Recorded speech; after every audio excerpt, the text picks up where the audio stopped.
What is up, YouTube? My name is Eben, and the winner of our Choose the Deck number 3, as if it were not already obvious from the title and the fact that we're using the playmat for it and all that, narrowly defeating Mega Metagross was Mega Blaziken EX.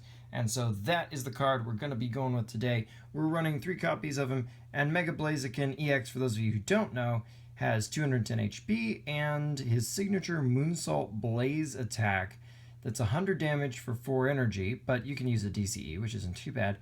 And during your next turn, the attack does an additional 100 damage. Now, of course, putting him on the bench will end that effect, so if somebody gets Lysandered up, that kind of erases this. We're not going to worry too much about that, but basically the idea is we're going to try to get this guy powered up and start hitting people continuously, set up that 200 every turn, and start going for some pretty awesome KOs. So that said, that's pretty straightforward. We're running 3 of the Mega Blazikens, so of course we're going to be running 3 of the Blaziken EX, and his Fist of Focus is a nice way to power up if we absolutely have to, and his Flare Storm is actually kind of a nice attack as well. I almost wanted to run 4 of that, but that feels like another deck in a way. So that's something for another day. But Flare Storm is a pretty cool attack too if you need to power that up. We are running Blacksmiths, of course. And I was trying to think of what would be a cool partner in crime for this guy to use, because we don't have a Spirit Link for this guy because one hasn't been made yet. Hopefully someday all the Megas that don't have Spirit Links will get them, but they don't exist as of this point when I'm shooting this anyway. So I thought, okay, who's somebody who could kind of, take the point for Mega Blaziken until he gets set up. And then it kind of struck me, and it's the weirdest thing, but it is just the best thing I could ever have thought of. I think we're going to be running 4 copies of Quillfish. Yeah, okay, that guy. You actually probably don't know what he does, but that's fine. He's got 80 HP. He retreats for 1, but that doesn't really matter. What is important is his ability, Counterattack Quills.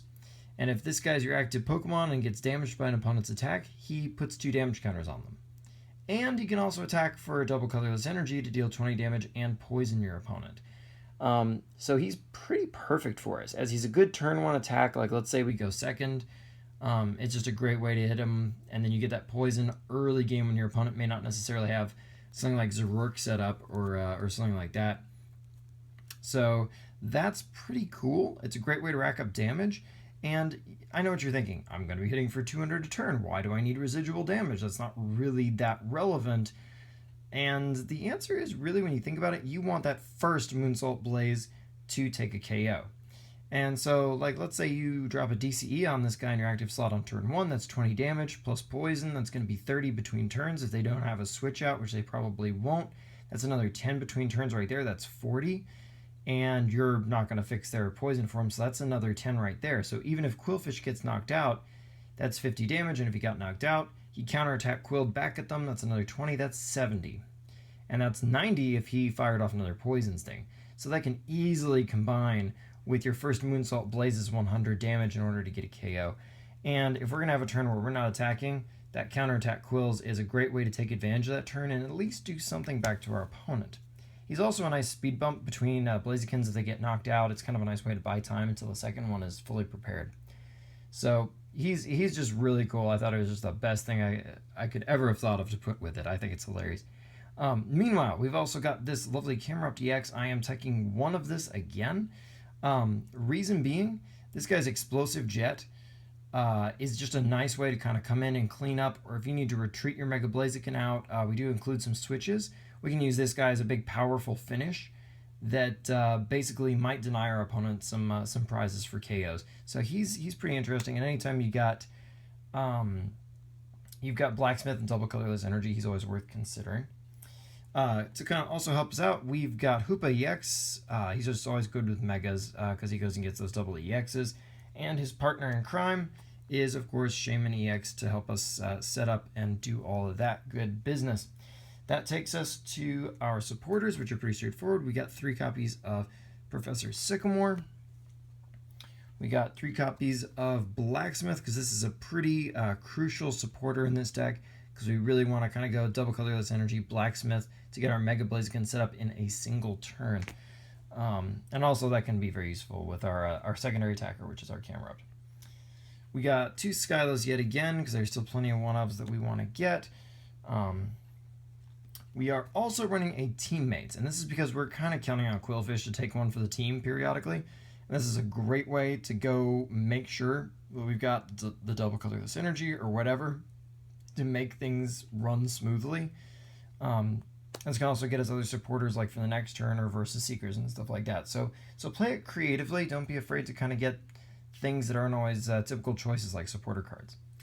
And we also have to run one Hex Maniac just because Giratina's existence alone is really problematic for this deck, and we can't count on Camera Up DX to carry all the weight himself. So if we drop that Hex Maniac, our second, third, etc. Moonsault Blaze can just one-shot Giratina, which is awesome. And we have we're carrying Lysander because, Lysander.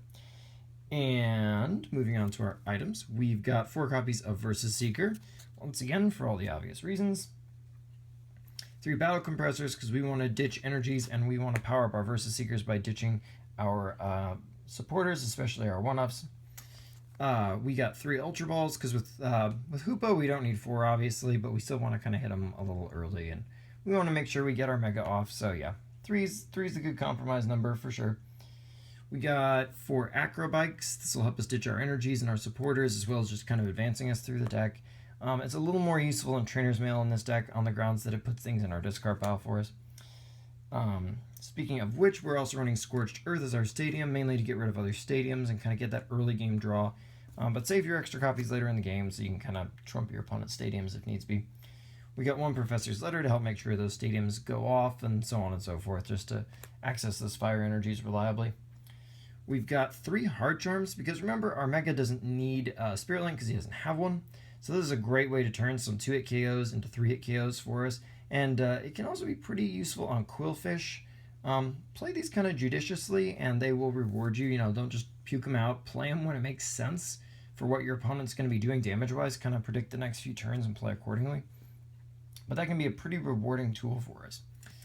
And we're also running 2 switches, mainly because if we need to get out of the active slot, we don't necessarily want to get our opponent's active mon out of the slot because we probably have some chip damage on it that might be relevant. So to avoid helping our opponent in this case, we're going to be running switch over Escape Rope, and we'll be running 2. In case we don't want to pay the retreat on our Quillfish, for example, maybe we don't want to discard our double colorless energy, we can just switch. It's a little less painful for us. And we are also running our 4 double colorless energies here, because our Mega Blaziken obviously really wants access to that. And finally, we're running 8 Fire Energies because it seems like a pretty good compromise. Will this be winning states? Probably not. But what can it do? It can win your heart. That's what it can win. So anyway, that is our Mega Blaziken EX deck. Keep your eyes open for our Choose the Deck number 4 to be posted very soon. And I will see you next time. Like, comment, subscribe, Twitter down below. You know the drill.